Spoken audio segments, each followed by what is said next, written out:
I just want to provide a hearty welcome to Prime Minister Gillard, who I had a chance to meet during the ASEAN summit and the G20 summit, and was immediately charmed, as I'm sure at least a good chunk of the Australian people are. We have no stronger ally than Australia.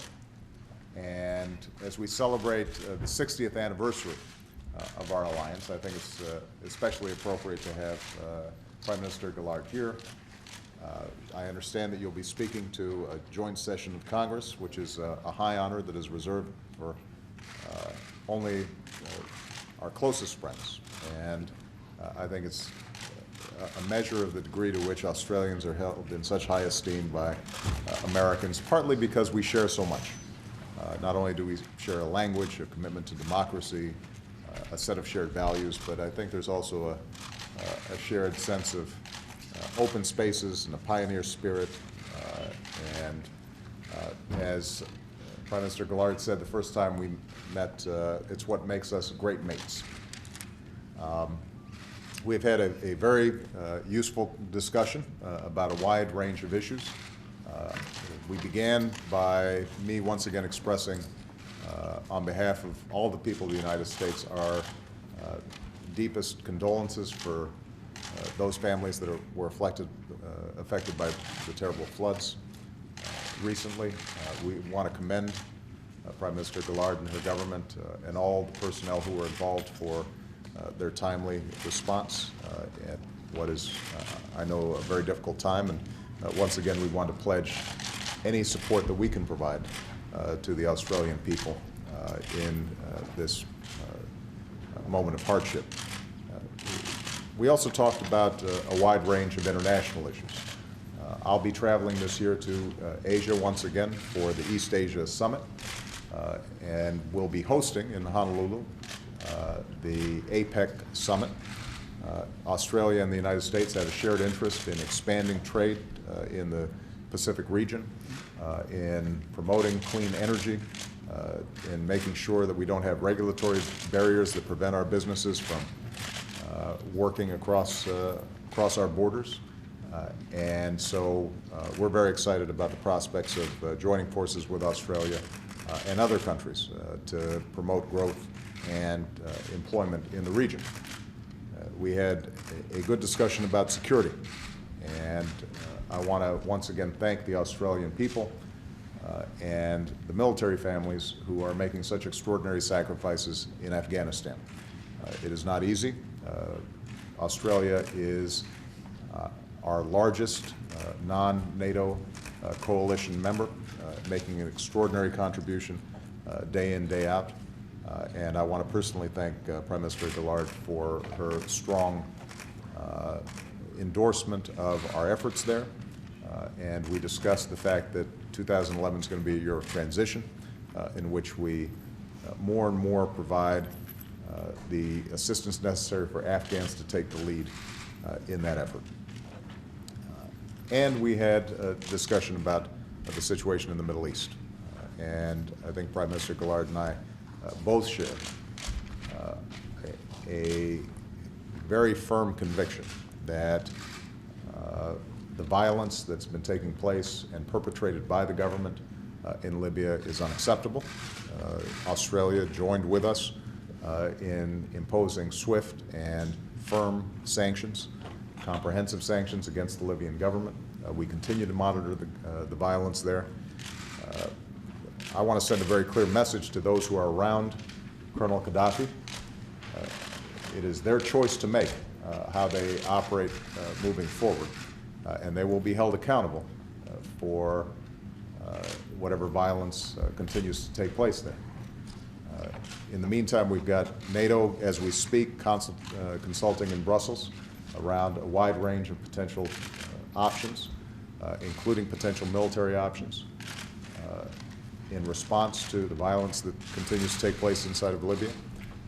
In addition, we have taken the lead on a host of humanitarian efforts, and I just authorized an additional $15 million that will be provided to aid organizations that are already on the ground, and we've been coordinating with the United Nations, which now has a number of personnel on the ground as well, to make sure that people are getting the help they need, and we are in a position to respond to any additional emergencies that may arise out of the situation there.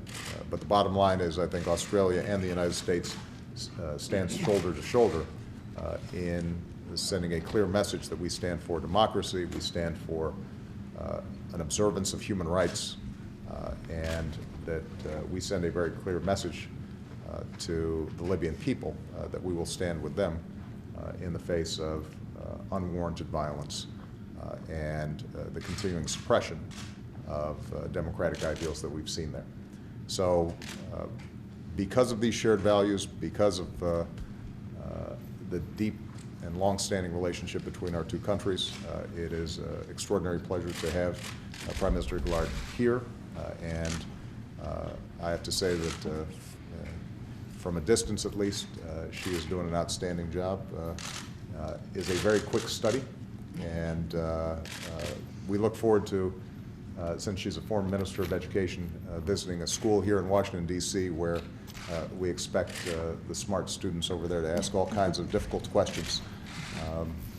But I know that Prime Minister Gillard will have good answers for them. So thank you very much. Welcome. Thank you, President.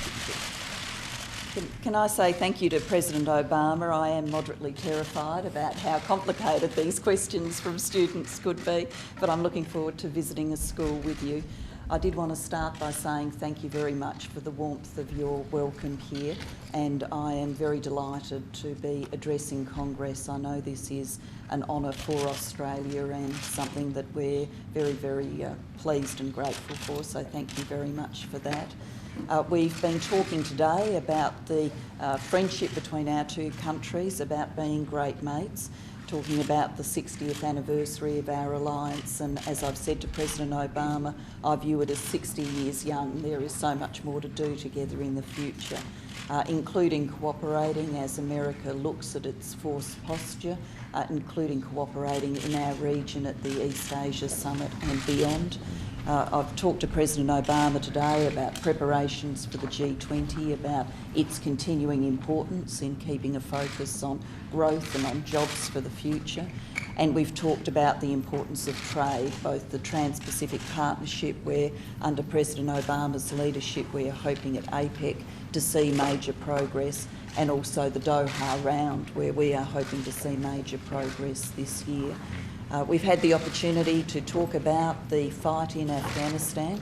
It is hard, but it's something that I am very personally committed to seeing the mission done and to ensuring we play our part in training the Afghan National Army and bringing security to Afghanistan so that the Afghan people can lead their own security. So we've had the opportunity to talk about transition today, as well as events in the Middle East, as the President's outlined.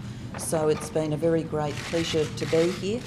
Thank you very much for these discussions, and I know across the full range of economic discussions, of military discussions, defence cooperation, the mission in Afghanistan, public policy issues which our nations share, education, which we'll have the opportunity to talk about at the school, climate change. We will be continuing to work together very strongly for the future.